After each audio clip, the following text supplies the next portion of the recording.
So this is my theory, that we have a lot of teachers, I talked about this recently, that are out and about and they're making a difference in the world and the lives of our young people, and oftentimes by letting their light shine. So one of the ways that Nancy is doing it right now is that she volunteered to be the faculty advisor for a club at Lamar High School called the Gay Straight Alliance. The Gay Straight Alliance.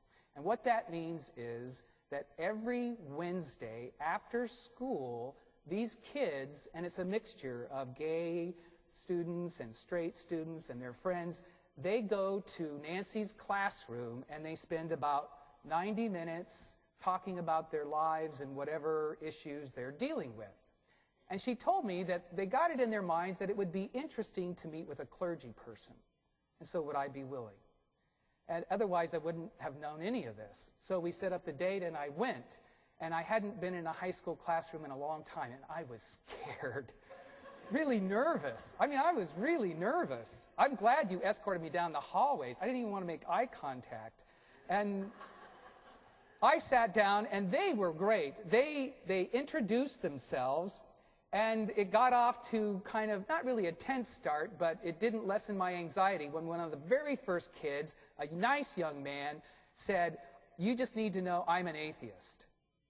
And so it's like, okay. And this was clearly important to him because on his hat he wears a button that has a little cross on it, but it's surrounded by a bright red circle with a line through it. So obviously this is something that this kid wants everybody to know. So I assured him I wasn't there to convert anyone.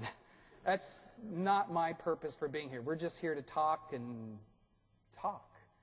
And it turned out, interestingly enough, that this kid asked some of the most insightful questions during our time. And I told him afterwards, I get it, you're not a Christian, but you really are soulful. And I'm not sure he liked that, but it was like, okay, we'll leave it at that. You're not a Christian, but you sure are soulful. He had a lot of interesting, insightful questions.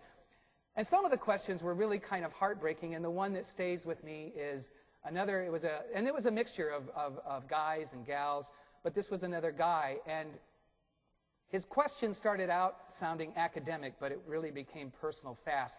Basically, he shared that a church, and I don't know if it was through someone he knew or where he grew up, but he said, anyway, this church has made it clear to me that homosexuality is an abomination. So here is my question. How does your church define that? How does your church define abomination? And I tried to answer that, but really quickly where it got to was the follow-up question. Is that how your church feels about people like me? And so I really tried hard to make it clear that our church believes that all of you are beloved children of God, regardless of your sexual orientation.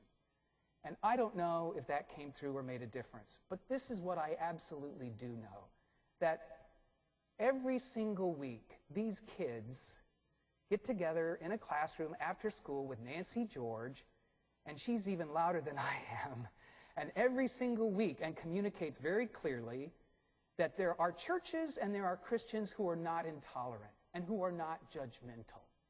And in a world filled with darkness and prejudice and bullies and meanness and hatred, in a world filled with all of that, that is a light that's filled with hope and acceptance and encouragement.